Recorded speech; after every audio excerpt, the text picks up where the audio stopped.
بسم اللہ الرحمن الرحیم۔ خبر نامہ، اہم عالمی خبروں کا خلاصہ۔ امام جماعت احمدیہ عالمگیر حضرت مرزا مسرور احمد ایدہ اللہ تعالی بنصرہ العزیز نے خطبہ جمعہ فرمودہ 10 نومبر سن 2023 میں مظلوم فلسطینیوں کے لیے دعا کی مکرر تحریک کرتے ہوئے فرمایا کہ فلسطین کے مظلومین کے لیے دعا کے لیے میں دوبارہ کہتا ہوں۔ فرمایا کہ اکثر بڑی حکومتیں اور سیاستدان بھی فلسطینیوں کی جانوں کو کوئی اہمیت نہیں دے رہے۔ ان کے اپنے مفادات ہیں، لیکن بہرحال ان لوگوں کو بھی یاد رکھنا چاہیے کہ اللہ تعالیٰ بھی ایک وقت تک ڈھیل دیتا ہے، اور صرف یہی دنیا نہیں، اگلا جہان بھی ہے۔ اس دنیا میں بھی پکڑ ہو سکتی ہے اور اگلے جہان میں بھی پکڑ ہوگی۔ بہرحال ہمیں دعاؤں کی طرف توجہ دینی چاہیے۔ اللہ تعالیٰ مظلوم فلسطینیوں کی داد رسی کرتے ہوئے انہیں ان ظلموں سے نجات دلوائے۔ مزید تفصیل کے لیے ملاحظہ ہو الفضل انٹرنیشنل، 13 نومبر سن 2023۔ بیروت میں موجود حماس کے رہنما اور ترجمان اسامہ حمدان نے کہا ہے کہ بیپٹسٹ ہسپتال کے جرم پر جواب دہ ٹھہرانے میں ناکامی پر اسرائیل کو مزید ہسپتالوں میں قتل عام کی شہ ملی۔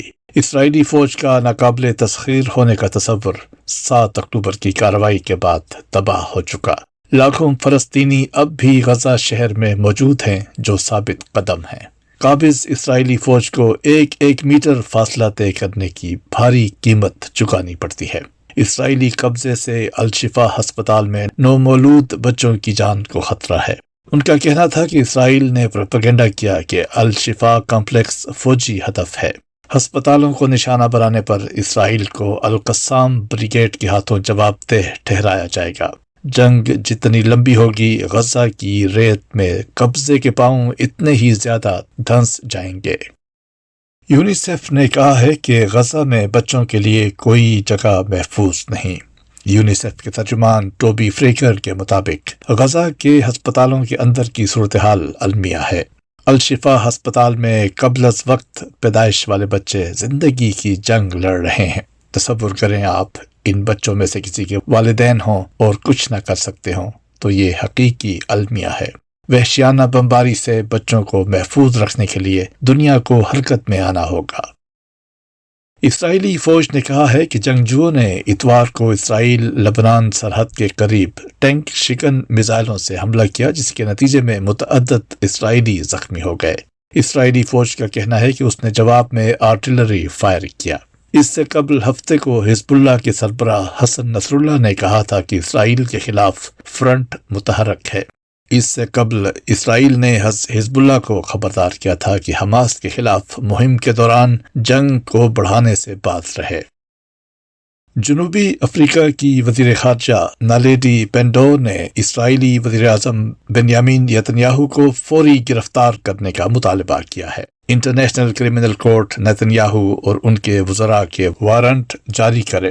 نالیڈی پینڈور نے مزید کہا کہ عالمی عدالت نیتنیاہو کے خلاف جنگی جرائم، انسانیت کے خلاف جرائم اور نسل کشی کی تحقیقات تیز کرے۔ پوپ فرانسس نے ویٹیکن میں ہفتہ وار دعائیہ خطاب کرتے ہوئے کہا کہ بہت ہو گیا بھائیو، بس بہت ہو گیا۔ غزہ میں زخمیوں کی فوری دیکھ بھال ہونی چاہیے۔ ہتھیاروں کو روکو، یہ کبھی امن نہیں لاتے۔ تنازع پھیلنا نہیں چاہیے۔ شہریوں کی جانوں کا تحفظ یقینی بنایا جائے۔ غزہ میں انسانی امداد میں اضافہ اور یرغمالیوں کی رہائی کی جائے۔ عیسائی، یہودی، مسلمان اور ہر مذہب و ملک کا انسان خدا کی نظر میں اہم ہوتا ہے۔ ہر انسان کو امن کے ساتھ رہنے کا حق حاصل ہے۔ اسرائیلی وزیر اعظم نیتنیاہو نے دعویٰ کیا کہ الشفا سے تمام مریضوں کو نکالنے کا کہہ دیا ہے۔ 100 سے زیادہ نکل چکے ہیں۔ اسرائیلی دعووں پر عالمی تنظیم ریڈ کراس نے اپنے بیان میں کہا کہ الشفا سے مریضوں کو نکالے جانے کی تصدیق نہیں کر سکتے۔ وہ فلسطینی وزارت صحت کے حکام اور دوسرے لوگوں سے رابطے میں ہیں۔ ابھی تک کسی انخلا پر مبنی آپریشن کی اطلاعات نہیں ہیں۔ اسرائیلی وزیر اعظم نیتنیاہو نے کہا کہ غزہ میں الشفا ہسپتال کو ایندھن اور بنیادی سہولیات دینے کی پیشکش کی تھی، جسے حماس نے ٹھکرا دیا ہے۔ انہوں نے اپنے بیان میں کہا کہ ہماری لڑائی مریضوں یا عام شہریوں سے نہیں ہے۔ حماس غزہ کے رہائشیوں کو ڈھال کے طور پر استعمال کر رہا ہے۔ غزہ کے رہائشی جنوبی علاقوں کی طرف ہجرت کریں۔ غزہ شہر کے جنوبی علاقوں میں محفوظ راستے فراہم کر دیے ہیں۔ امریکی قومی سلامتی کے ترجمان جیک سلیوان نے کہا ہے کہ غزہ کے ہسپتالوں کے اندر آتش گیر ہتھیاروں سے لڑائی سے گریز کیا جائے جس سے سویلینز کی زندگیوں کو خطرہ درپیش ہو۔ ہم نے اسرائیل کو واضح پیغام پہنچایا ہے کہ امریکہ غزہ کے ہسپتالوں میں معصوم شہریوں اور علاج کے لیے موجود مریضوں کو گولیوں کا شکار بنتے ہوئے نہیں دیکھنا چاہتا۔ یورپ کو روس سے گیس فراہم کرنے والی پائپ لائن کی تباہی میں یوکرین کے ملوث ہونے کا انکشاف ہوا ہے۔ امریکی اور جرمن میڈیا نے انکشاف کیا ہے کہ گیس پائپ لائن کی تباہی میں یوکرین کی اسپیشل فورس کا کمانڈر ملوث تھا۔ یوکرین کی ٹیم نے ہی کشتی کرائے پر لی اور دھماکہ خیز مواد پہنچایا۔ قبل ازیں گیس پائپ لائن دھماکوں میں امریکہ کے ملوث ہونے کا خدشہ ظاہر کیا جا رہا تھا، جبکہ امریکہ کی طرف سے روس پر ذمہ داری عائد کی گئی تھی۔